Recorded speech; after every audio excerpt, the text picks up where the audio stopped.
Ladies and gentlemen, the battle for marketing your design firm in 2020 and beyond. In the red corner, weighing in at pretty much since the dawn of the internet, email lists. And in the blue corner, weighing in at basically a new platform every week, social media. Let's get ready to rumble. Giving architects and landscape architects the tools and strategies to be seen, heard, and valued in the marketplace, and telling the stories of leaders building thriving design firms and attracting their ideal clients. This is From Architecture to Profitecture. I'm your host, Jay Krakowski. Let's get started. Hey there, friends, fellow and future Profitex. How are you? Welcome to the show.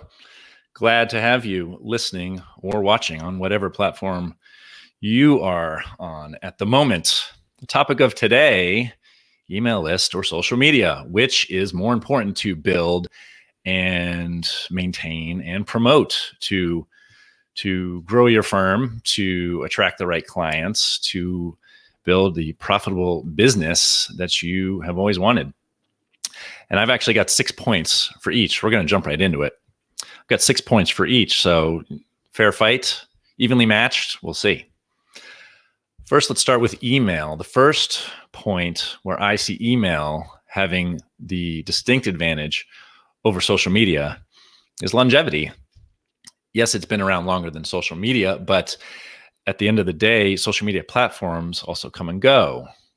MySpace certainly comes to mind. Vine, and at some point, Facebook won't be the Facebook that we know today. Instagram might get swallowed up by something else. Snapchat, TikTok now may go away altogether. Maybe not for a while, but these platforms, they ebb and flow. And email, and actually to sign up for most social media platforms, you need to have an email address. So that's fairly telling there. But it's the longevity of email systems. So long as you are paying for a domain, and you don't even have to be paying for an email service provider, ones like MailChimp and MailerLite, they're free up to a certain point. If you maintain a small list, if you were a smaller local firm or a bigger firm that maybe doesn't want to rely as much on email to get the word out about who you are and what you do, well, there are a number of free options out there. Adam, good to see you. Thanks for joining me. So in terms of longevity, I will not say that email is permanent. Nothing is permanent, certainly in the world of the internet.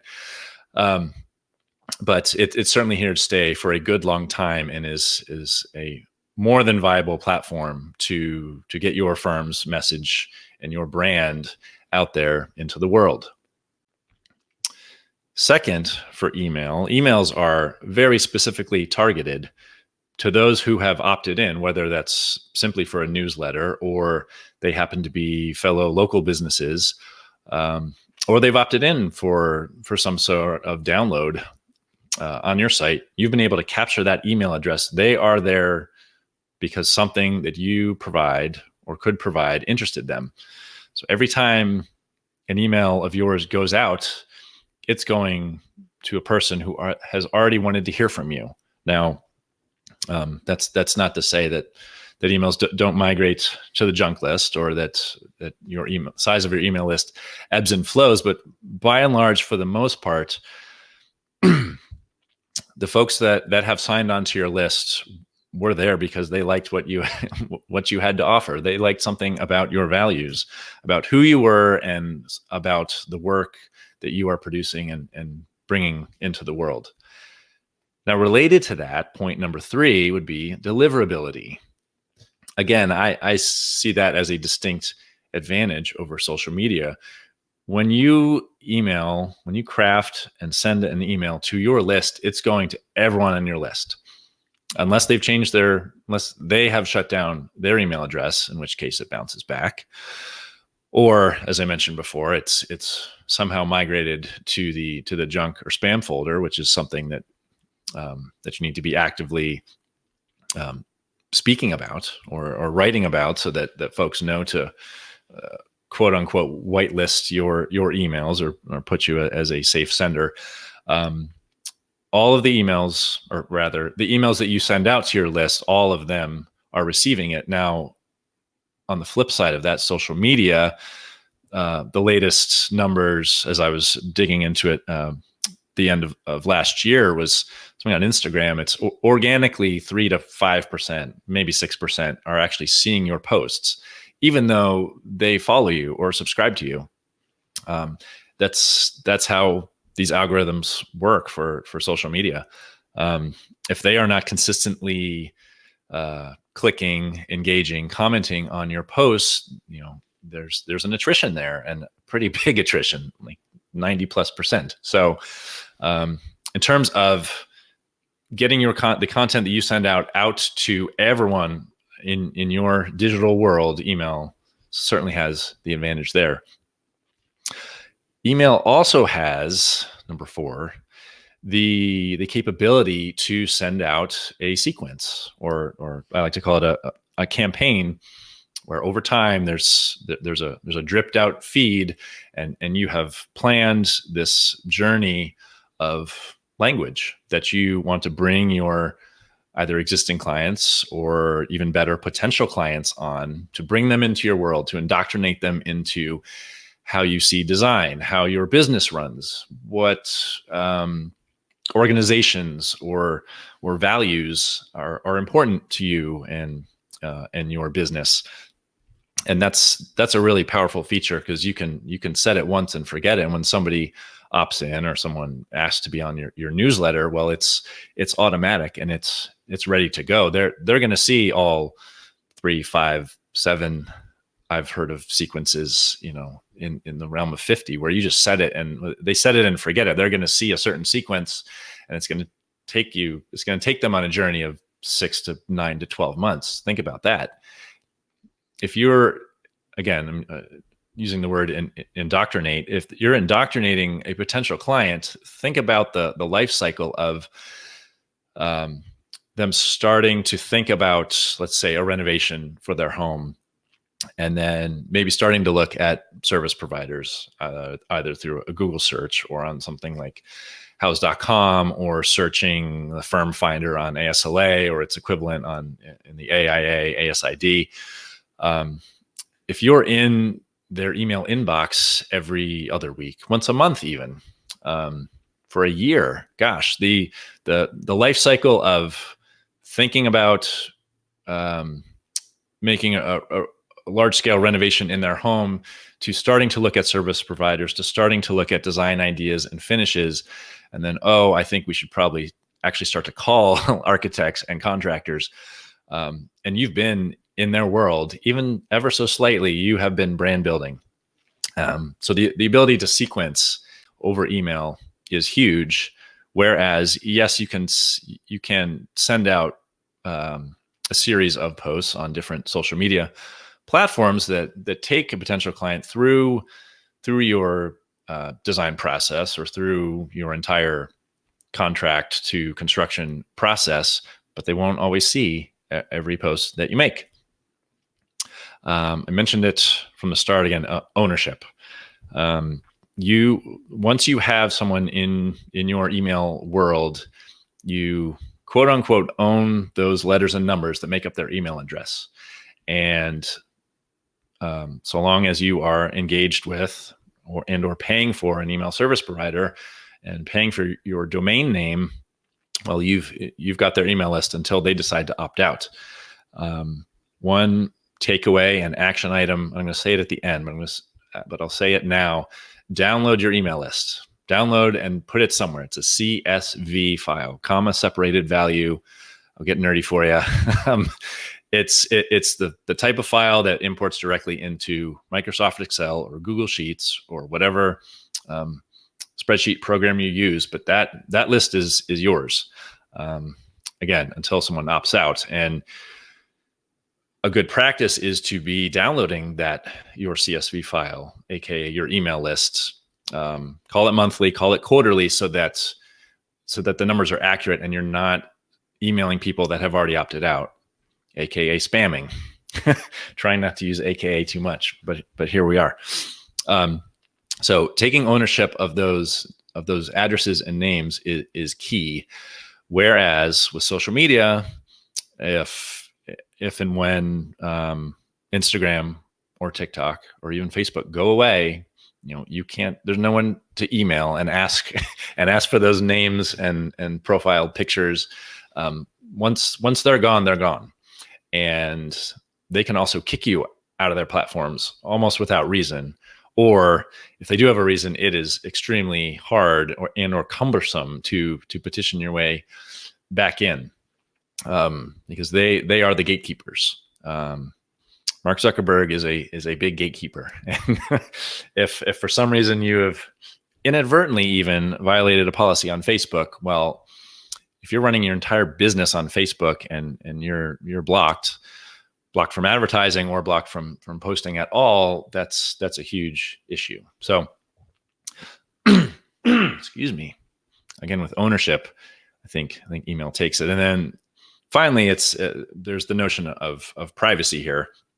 Not a huge advantage to email versus social, but when you send out a post on a social media platform, those that are in your local area or those that have very similar interests or have clicked on posts a lot like yours or in the same niche, whether that's architecture or landscape or whatever else you're posting about, they can potentially see those in their feed, even if you're not connected, even if they are not a follower or subscriber of yours. And if for some reason you feel like you really need to hold your process tight to the chest, you've got something proprietary that you may or may not want to share with strangers, well, it can get out on their feed. Whereas if you're sending emails, and it could be to your list or it could be just very obviously to particular clients, the idea of for their eyes only certainly rings true with email. Now, thinking about social media platforms and how those work with your firm, first and foremost, they are highly visual, and we are highly visual people as design professionals. So while, yes, you can incorporate images and video into emails, actually very personal emails, even video notes to clients. There's one service, I'm trying to remember the name, Bonjoro, where you can record a video and send that via email. That is a paid service. But in my opinion, getting video and certainly graphics and photographs out to the world on social media it's like 2 clicks. They make it so easy to share your world and your views and your values visually, that there's a distinct advantage to being on these platforms, not just Instagram, but all of them. They all steal and borrow features and ideas from each other, where no matter which one or ones you decide to focus on, you can express yourself visually, graphically there quite easily. Another pro, number 2 for social media, would be what I like to call outbound targeting. And this is related to what I mentioned earlier. When you put a post out there on a social platform and you either use hashtags or use certain keywords, or the platforms are even scanning photos themselves and categorizing content. Scary as that sounds, that's the world we live in now. So that those posts can be seen by, again, total strangers who have similar interests to you, who are in similar areas, either of industry or areas of the world. So there's a huge benefit to being able to spread your message to people that you hadn't thought of, people that you don't know, haven't met, may never meet. That is a huge advantage. And then related to that, number 3 is the ability for you to advertise and retarget on social media. And I'll break those two down. Advertising is fairly self-explanatory, but on Facebook, on Instagram, on LinkedIn, on YouTube, you can, and all the others, I'm sure, you can select who you want a particular ad to go to based on, again, their interests, their geography, their demographics, their marital status, their sex, there's an enormous list of factors that you can target, so that should you choose to advertise your business on social media platforms, that's a whole other podcast, and that's a huge important point for me, certainly in 2020 and beyond.